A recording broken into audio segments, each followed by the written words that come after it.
श्री गणेशाय नमः। श्री सरस्वतीये नमः। श्री परमात्मने नमः। श्री जानकी वल्लभो विजयते तरंग। श्री राम कथा रस रसिक प्रभु शंभुनाथ हनुमान। प्रेम सहित आसन धरहूँ सुनहु कथा करूँ गान। सिया बर रामचंद्र की।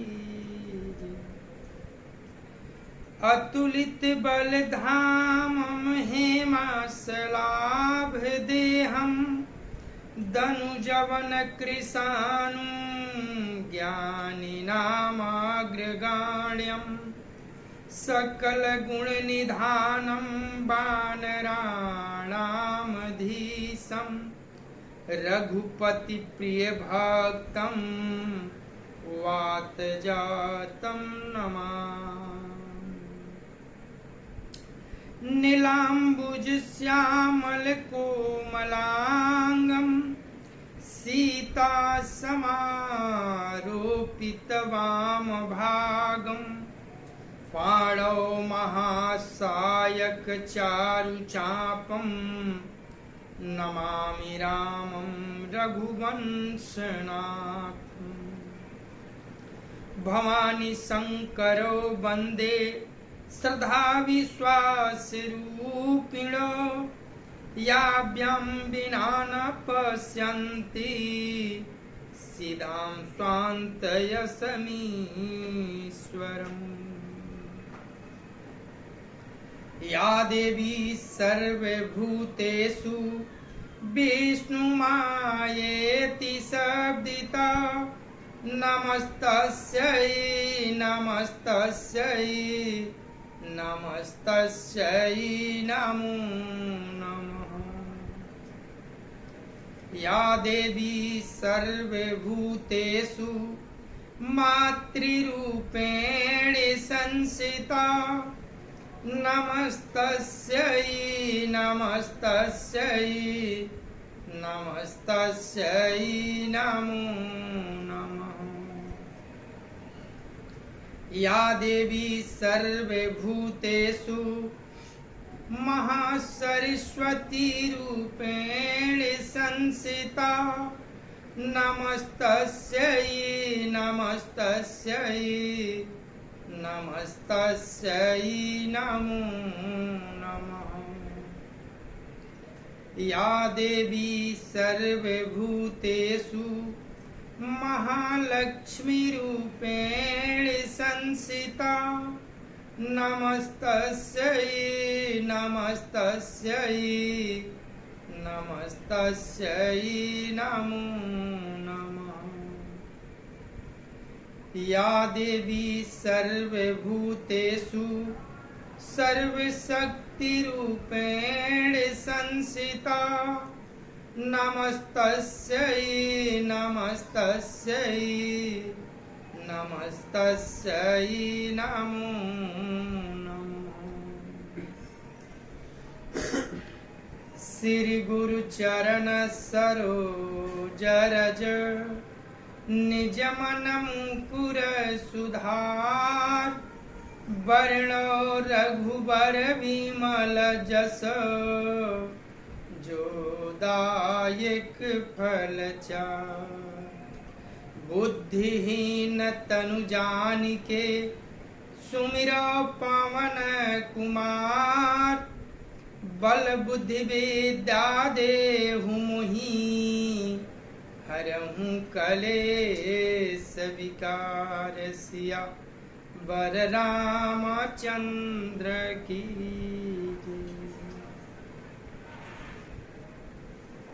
अनंता अनंत कोटि ब्रह्मांड नायक अकारण करुणा वरुणालय भगवान श्री राघवेंद्र को प्रणाम। भूत भावन भगवान श्री शिव जी एवं श्री हनुमान जी के चरणों में साष्टांग दंडवत एवं कली पावनावतार पूज्यपाद गोस्वामी तुलसीदास जी महाराज के चरणों में बारंबार वंदन। जय सिया राम, जय सिया राम, जय जय सिया।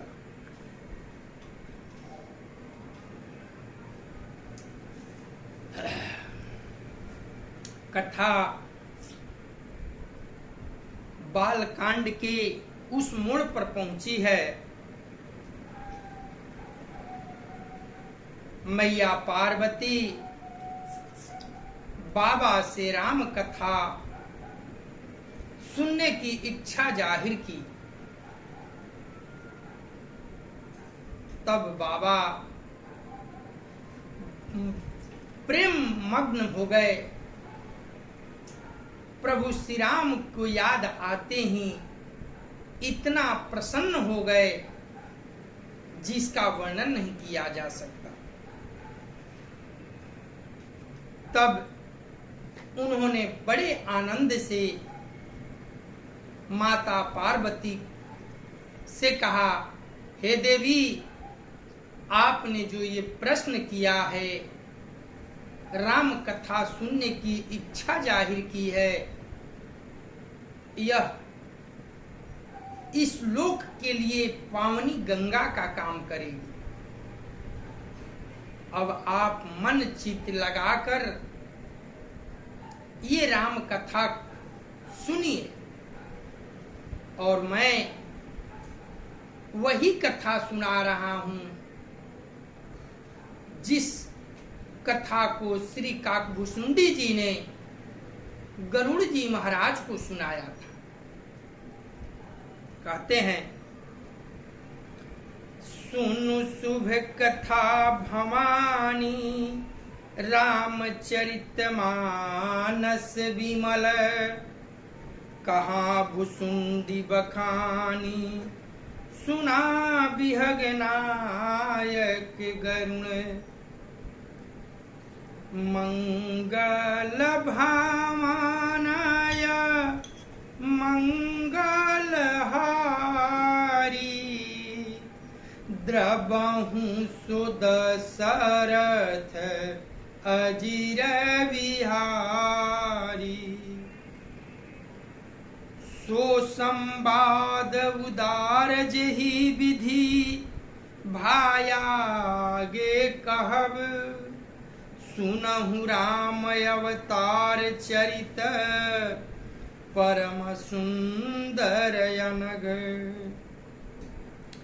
मंगल भावनाय मंगल हारी, द्रवहु सुदशरथ अजिर विहारी, हरि गुण नाम अपार कथा, रूप अगणित अमीत, मैं निज मति अनुसार कहूँ, उमा सादर सुनहूँ।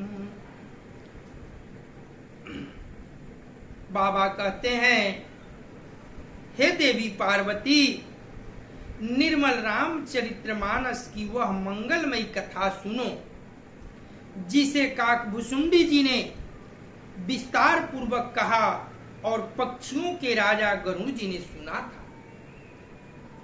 वह श्रेष्ठ संवाद जिस प्रकार हुआ वह मैं आगे कहूंगा। अभी श्री रामचंद्र जी के अवतार का परम सुंदर चरित्र सुनिए। श्री हरि के गुण नाम कथा और रूप सभी अपार हैं, अगणित और असीम है। फिर भी हे देवी पार्वती, मैं अपनी बुद्धि के अनुसार कहता हूं, तुम आदर पूर्वक सुनो।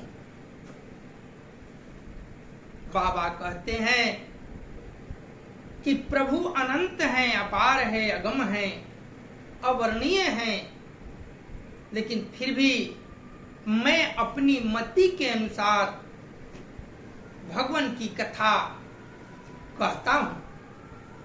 ये नहीं कहते बाबा कि मैं संपूर्ण कथा जानता हूँ। कहते हैं कि मैं जो मेरी बुद्धि है उसके अनुकूल मैं कहता हूँ। मंगल भामानय मंगलहारी द्रवहु सुदशरथ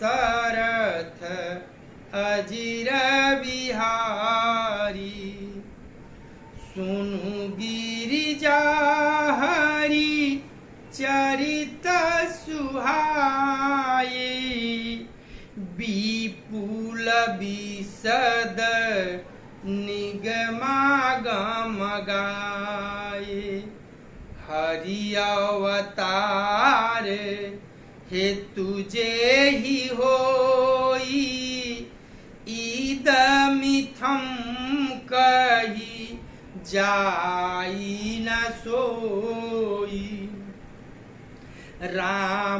रामायतर्क्य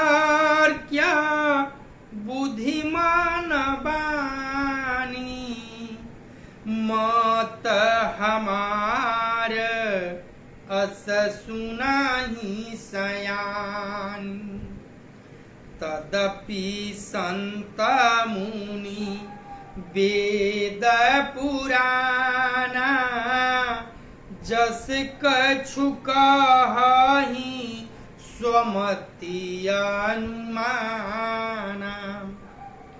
तस्मय सुमुखी सुनावहि तोहि समुझि परई जस कारण मोहि जब जब होई धर्म काये हानि बाढ़हि असुर अधमयाभिमानी करहि अनीति जा ई नहीं बरनी सीदहि विप्र धेनु सुर धरनी तब तब प्रभु धरी विविध शरीरा हरहि कृपा निधि सजन पीरा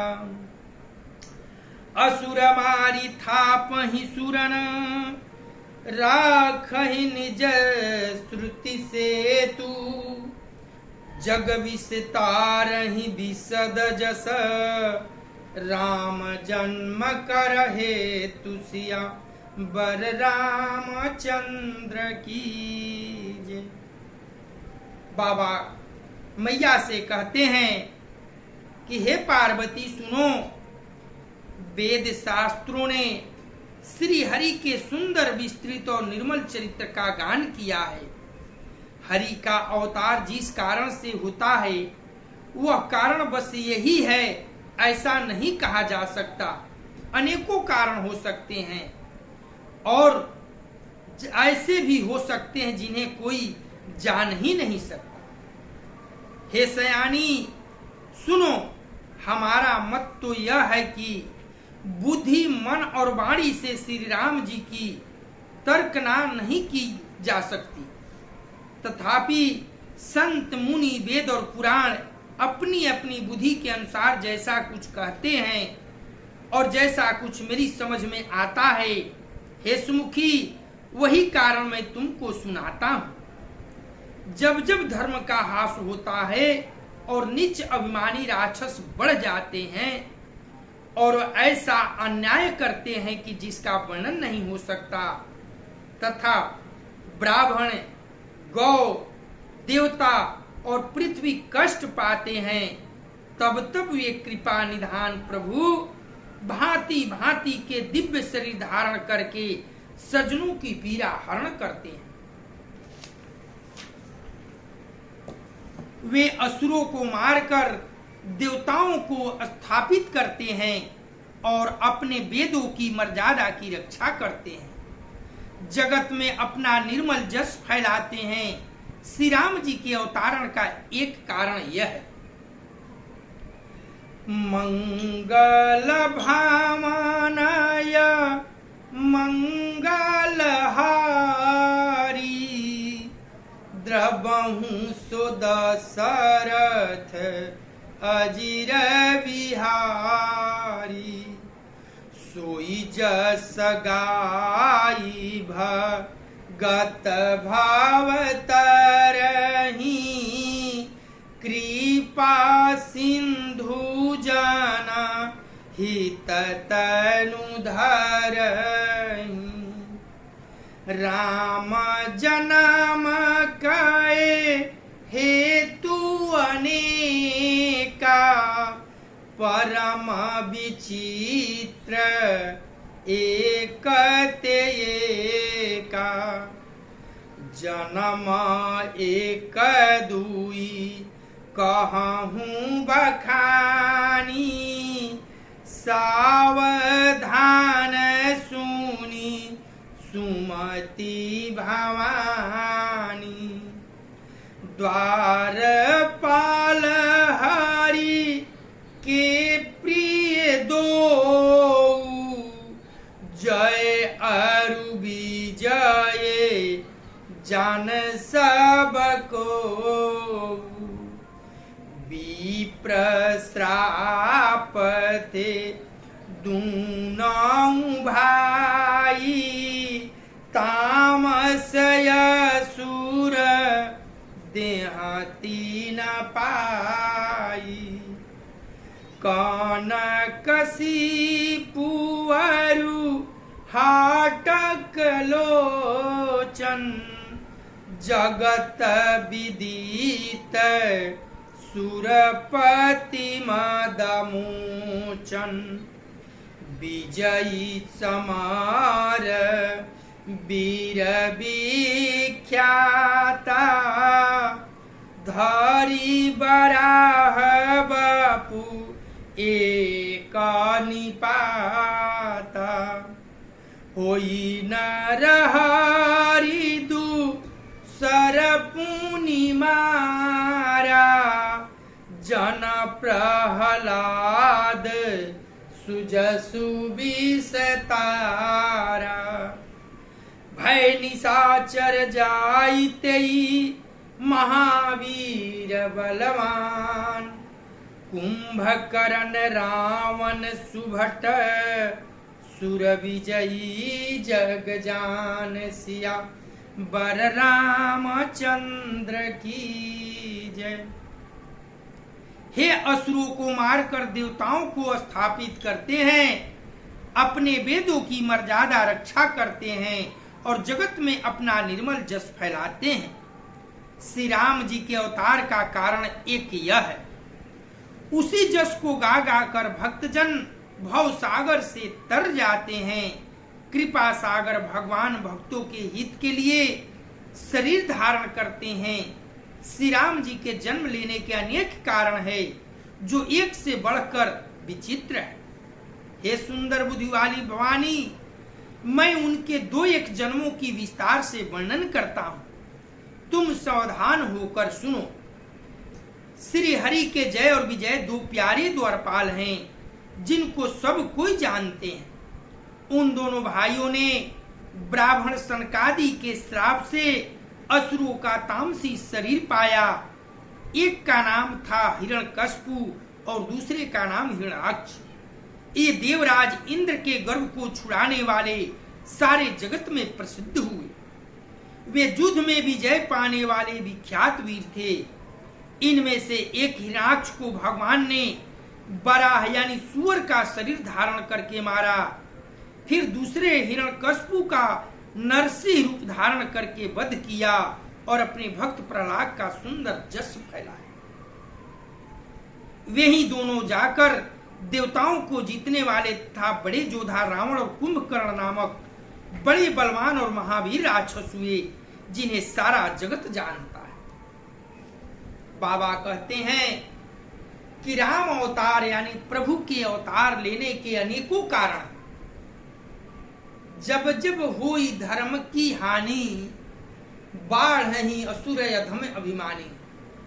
तब तब प्रभु धरि विविध शरीरा, हरहि कृपा निधि सज्जन पीरा।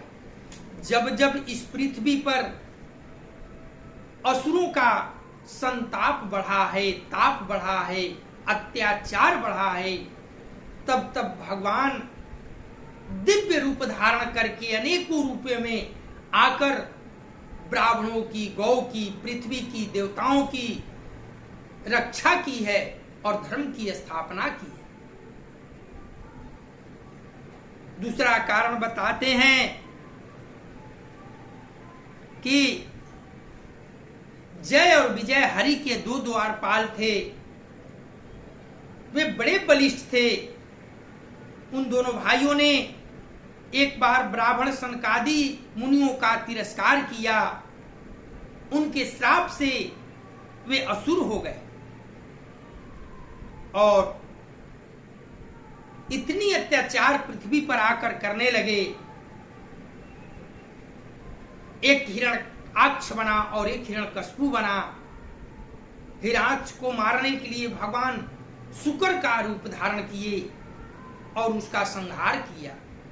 हिरण्यकश्यप को मारने के लिए भगवान नरसिंह का रूप धारण किए और उसका अंत किए। वही दोनों वीर फिर अगले जन्म में रावण और कुंभकर्ण के रूप में अवतरित हुए।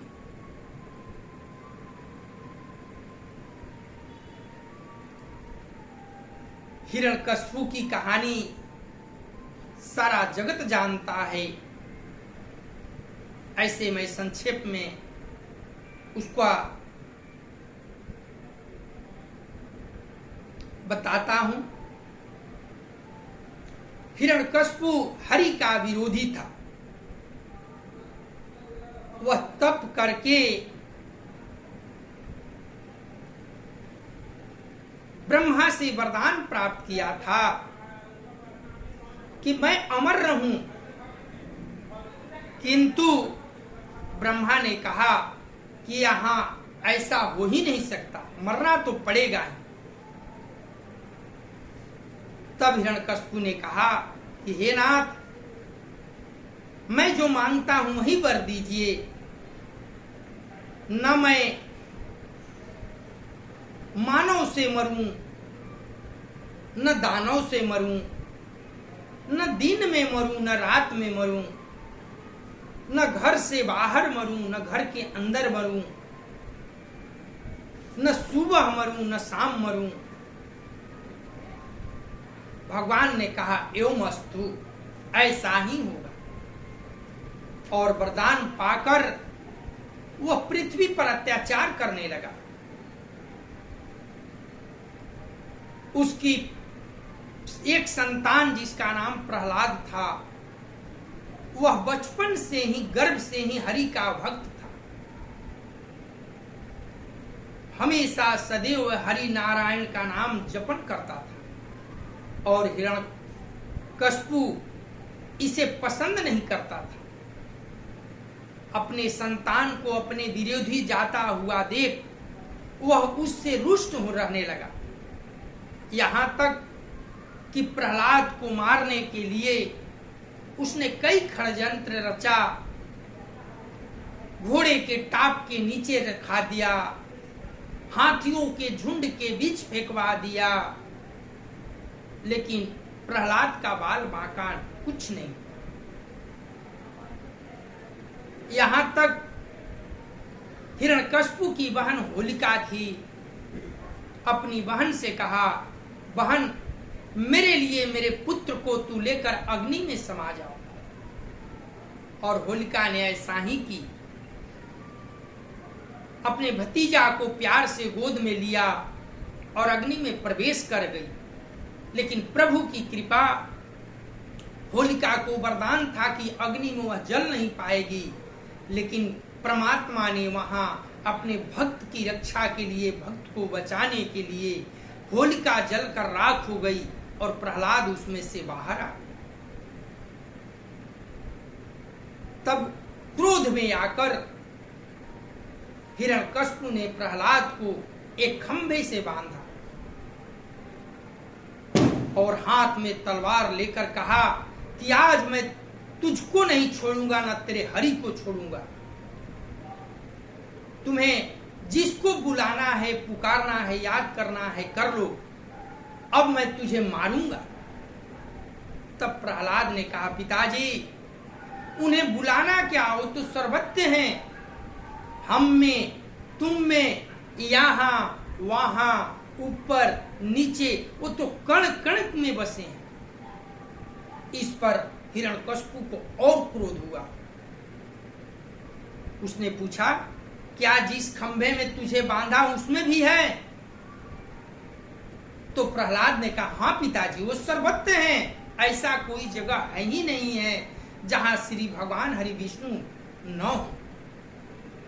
तब जब ही वह तलवार प्रहलाद पर चलाया, वही खंभा फटकर और भगवान नरसिंह रूप में प्रकट हो गए।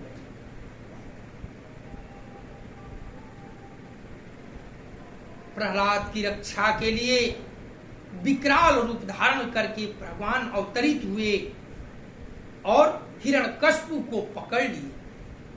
उसे लेकर चौघट पर बैठ गए और कहे,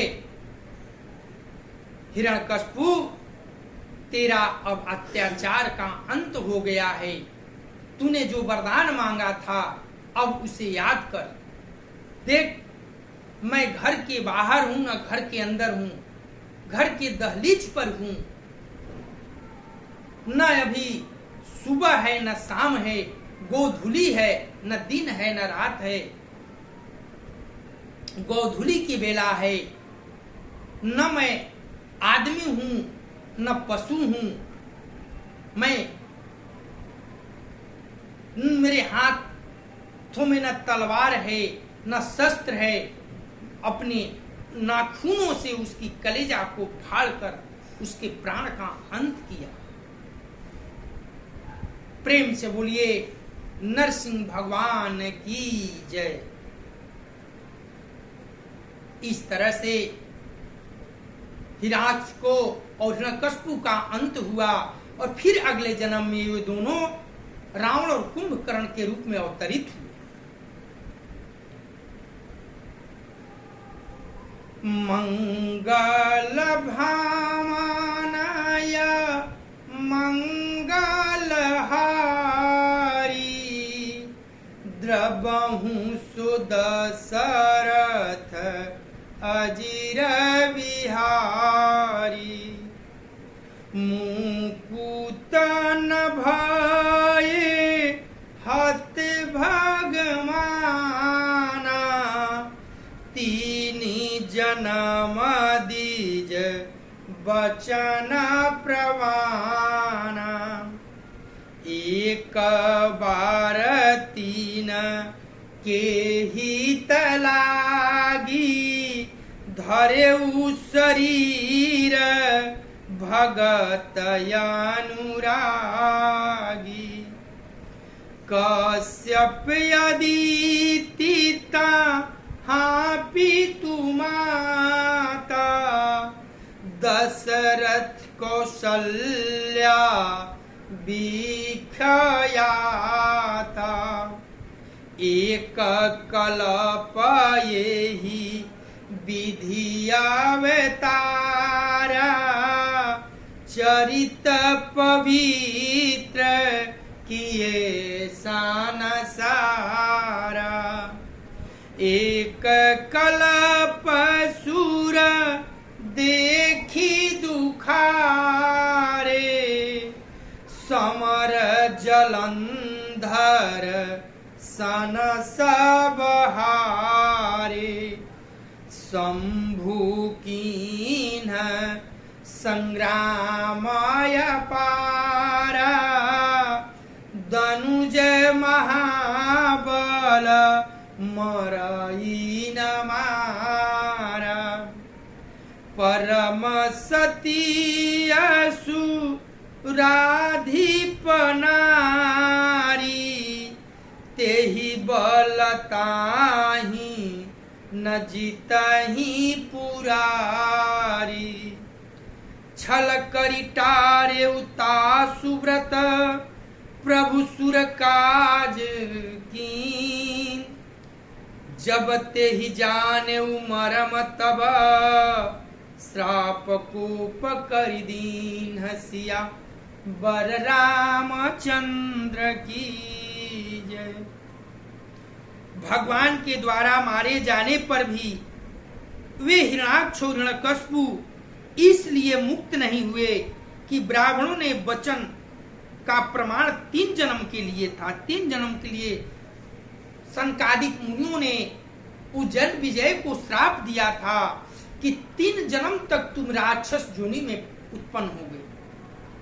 जब पैर पकड़कर दोनों रोने लगे तब फिर दया के पात्र संतों ने उन्होंने कहा कि श्राप तो वृथा नहीं हो सकता, लेकिन मैं एक वरदान भी दे रहा हूं कि जब जब तुम राक्षस योनि में जन्म लोगे तुम्हारे उद्धार के लिए स्वयं हरि विष्णु अवतरित होकर तुम दोनों का उद्धार करेंगे। और वही 3 जन्मों तक राक्षस योनि में उत्पन्न हुए।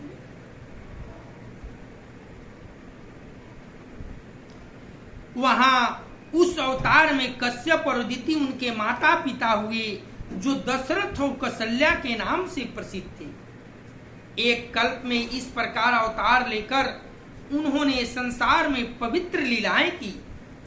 एक कल्प में सब देवताओं को जलंधर दैत्य से युद्ध में हार जाने के कारण दुखी होकर शिव जी ने उनके साथ बड़ा घोर युद्ध किया, पर वह महाबली दैत्य मारे नहीं मरता था। उस दैत्यराज की स्त्री परम सती थी। उसी के प्रताप से त्रिपुरासुर जैसे अजय शत्रु का विनाश करने वाले शिव जी भी उस दैत्य को नहीं जीत सके। प्रभु के छल से उस स्त्री का व्रत भंग कर देवताओं का काम किया। जब उस स्त्री ने अभेद जाना तब उसने क्रोध करके भगवान को श्राप दिया। मंगल भावनाय मंगलहारी द्रबहु सुदशरथ अजिर बिहारी। जलंधर नाम का एक असुर था जो इतना बलवान था कि सभी देवताओं को त्रस्त कर दिया, युद्ध में सबको पराजय दिला दी। यहां तक भगवान शंकर भी उस युद्ध में गए, लेकिन उनसे भी वह पराजित न हुआ। तब सब देवताओं ने मिलकर विचार किया कि आखिर ये मर क्यों नहीं रहा है, ये आतताई को मारना बहुत जरूरी है। तब बाबा भोलेनाथ ने कहा कि इसकी पत्नी बड़ी ही पतिव्रता थी विंदा, और उसी के प्रताप से यह हमेशा विजय प्राप्त करता था। भगवान विष्णु जलंधर का रूप धरे हैं और जाकर विंदा से छल किए हैं। छल करते ही जलंधर का अंत हुआ है, उसकी शक्ति क्षीण हो गई है और वह मारा गया है। मरते ही विंदा को पता चल गया और उसने श्राप दिया कि हे विष्णु, आपने जो छल किया है इसका पश्चाताप करना पड़ेगा। और वही भगवान विष्णु जब राम रूप में आए हैं तो वही जलंधर जो है रावण बनकर उनके पत्नी का हरण किया है, बदला लिया है वह उस समय का, और भगवान को विलाप करना पड़ा है। मंगल भावनाय मंगलहारी द्रबहु सो दशरथ अजीर बिहारी। तासु श्राप हरि दीन प्रमाना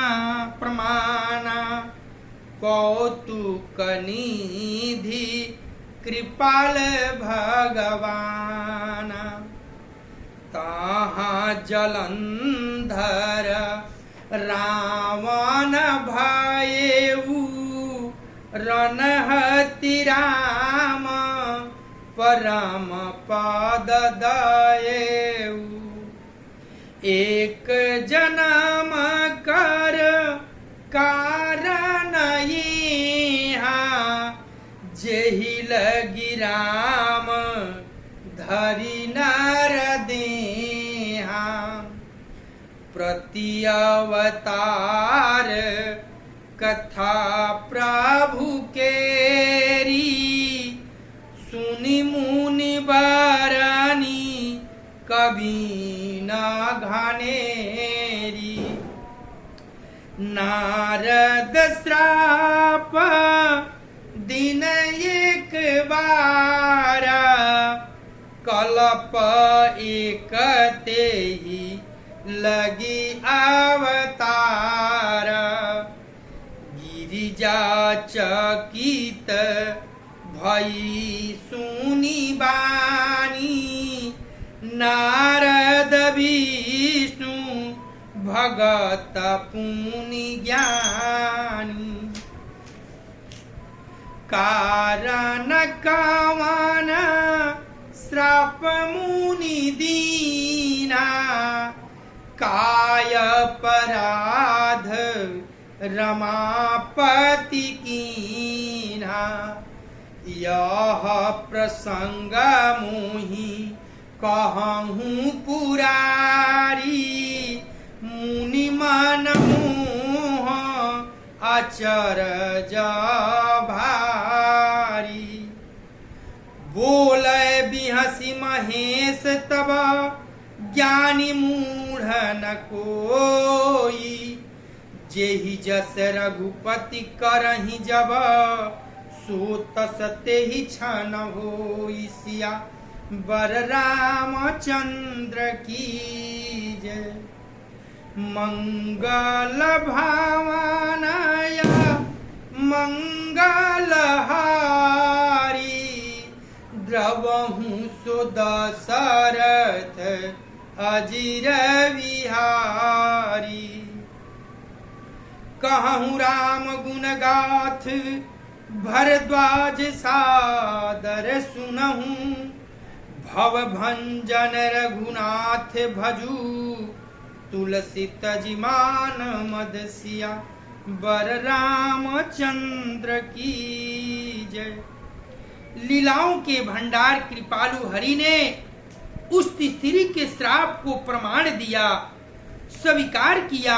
वही जलंधर उस कल्प के कारण कल्प में रावण हुआ, जिसे श्री रामचंद्र जी ने युद्ध में मारकर परम पद दिया। एक जन्म का कारण यह था जिसे श्री रामचंद्र जी ने मनुष्य देह धारण किया।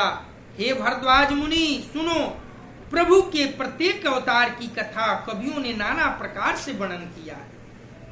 एक बार नारद जी ने श्राप दिया, अतः एक कल्प में उसके लिए अवतार हुआ। यह बात सुनकर माता पार्वती जी बड़ी चकित हुई और बोली कि नारद जी तो विष्णु भक्त और ज्ञानी हैं, मुनि ने भगवान को श्राप किस कारण से दिया? लक्ष्मीपति भगवान ने उनका क्या अपराध किया था? हे पुरारी शंकर जी, यह कथा मुझसे कहिए। मुनि नारद के मन में मुंह होना बड़े आश्चर्य की बात है। तब महादेव जी ने हंसकर कहा, न कोई ज्ञानी है न कोई मूर्ख है। श्री रघुनाथ जी जब जिसको जैसा करते हैं वह उसी क्षण वैसा ही हो जाता है। जागवल जी कहते हैं, हे भारद्वाज, मैं श्री रामचंद्र जी के गुणों की कथा कहता हूँ, तुम आदर से सुनो। तुलसीदास जी कहते हैं, मान और मद को छोड़कर आगमन का नाश करने वाले रघुनाथ जी को भजो। मंगल भावनाय मंगलहारी द्रवहु सो दशरथ अजिर विहारी हिमगिरि गुहा एक अति पावनी बह समीप सुरसरी सुहावनी आश्रम परम पुनीत सुहावा देखी देव ऋषि मनयाति भावा निरखी शैलसरी विपिन विभागा भयहु रमापति पदयनुरागा सुमिरत हरि श्राप गति बाधी सहज विमल मन लागी समाधि मुनि गति देखी सुरेश डेराना काम ही बोली किन्ह सनमाना सहित सहाय जाहूँ मामा हेतु चले हर खिए जलचार के तू सुना सिरा माना महुआ सित्रासा चहत देवरीसी मम पुरबासा जे कामिलो लुप जागमाही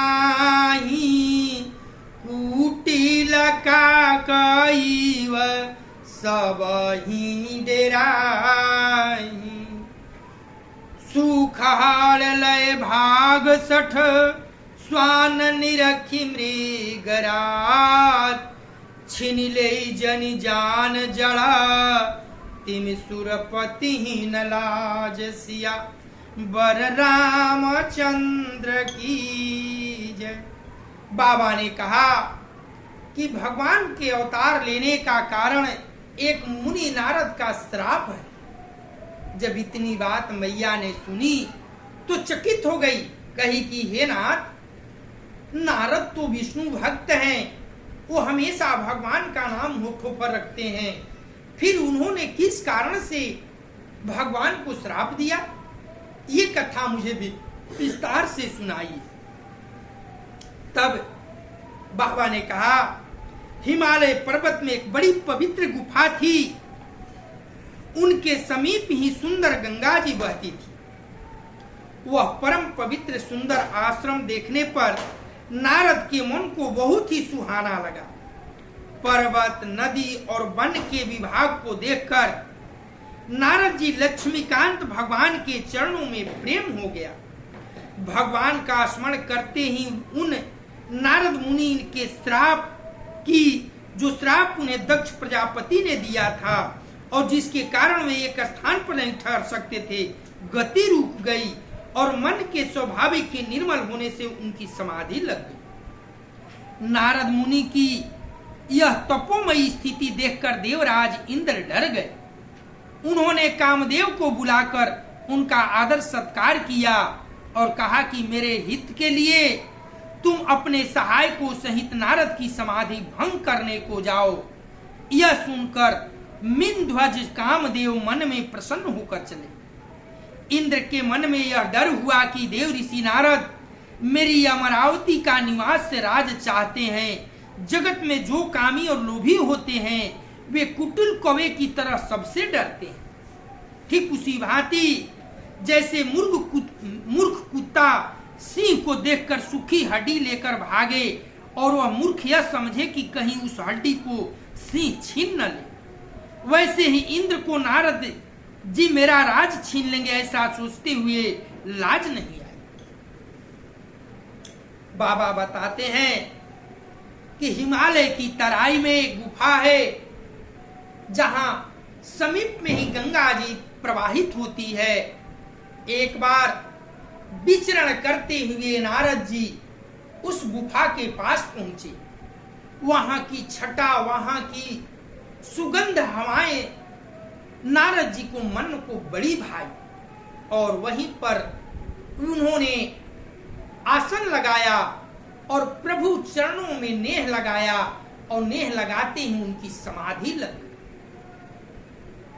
वे इतनी कठिन समाधि में चले गए कि इंद्र की गदी जो है डोलने लगी। उनकी तपस्या देखकर महाराज इंद्र देव इंद्र भयभीत हो गए कि कहीं मेरी अमरावती सिंहासन को छीनने के लिए, पाने के लिए इंद्र देव ऋषि नारद तप तो नहीं कर रहे हैं। इस विचार से इंद्र ने कामदेव को बुलाया और कहा कि मेरे हित के लिए आप नारद के तपस्या को भंग कीजिए।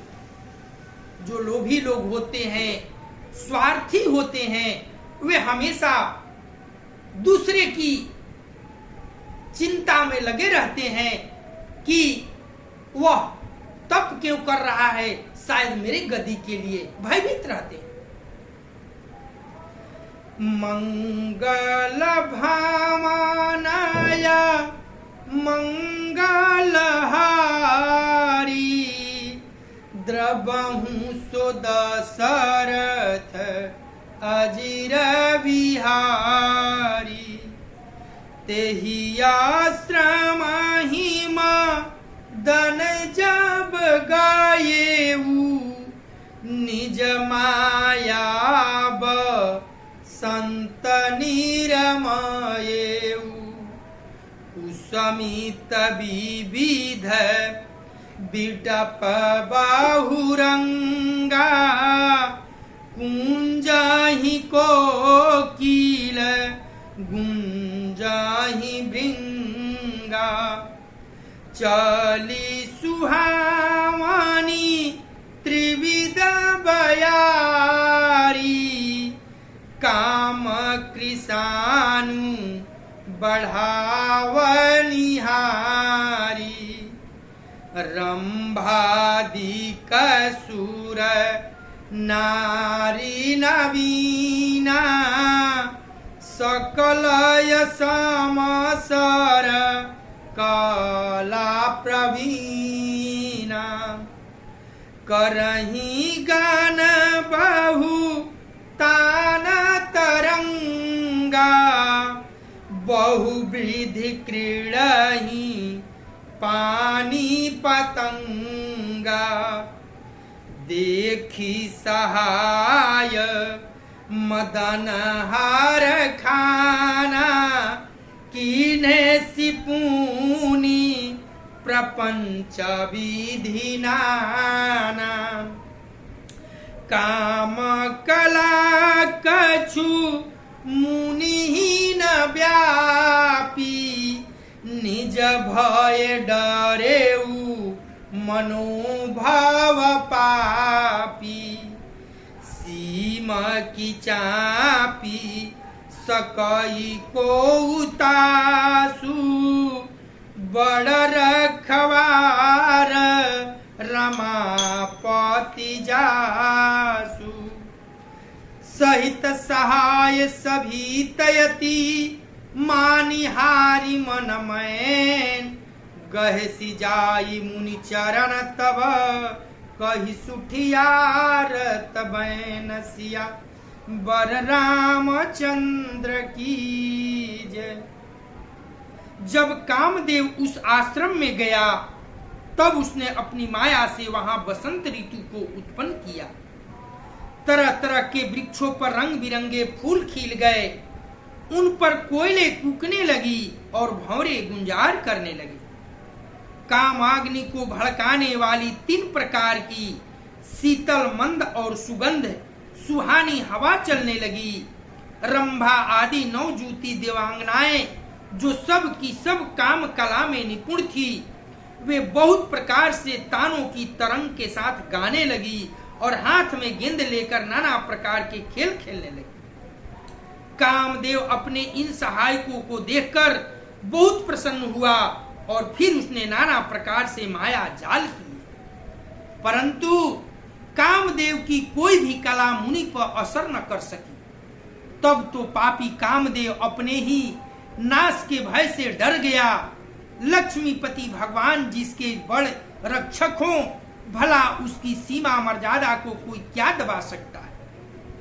तब अपने सहायकों समेत कामदेव ने बहुत डर कर और अपने मन में हार मानकर बहुत ही आर्त वचन कहते हुए मुनि के चरणों में जा गिरा। बहुत प्रकार से कामदेव अपना असर देव ऋषि नारद पर दिखाया, लेकिन उसका तनिक भी प्रभाव नहीं पड़ा। जिसके रखवाले प्रभु स्वयं रमापति भगवान विष्णु हों, क्या उसका कामदेव बिगाड़ सकता है। मंगल भामानया मंगलहारी द्रवहु सुदशरथ अजिर बिहारी भयउ नारद मन कछुरोसा कहि प्रिय वचन काम परितोषा नाई चरण सिरु आय सुपाई गए मदन तब सहित सहाई मुनि सुशीलता आपनी करनी सुरपति सभा जाई सब बरनी सुनि सबके मन आचार्य जुआवा मुनि प्रशंसी हरि सिरुनावा तब नारद गम ने शिव पाही जीता काम अहिमिति मन माही मार चरित शंकर ही सुनाए अति प्रिय जानी महेश सिखाई बार बार बिना वहु मुनि तो ही जिमि यह कथा सुनाए मोही तिमि जनि हरि सुनावहु कबहु चले प्रसंग दुराए हूँ तबहु शंभुदीन उपदेश हित नहीं नारद ही सुहान भरद्वाज कौतुक सुनहु हरि इच्छा बलवान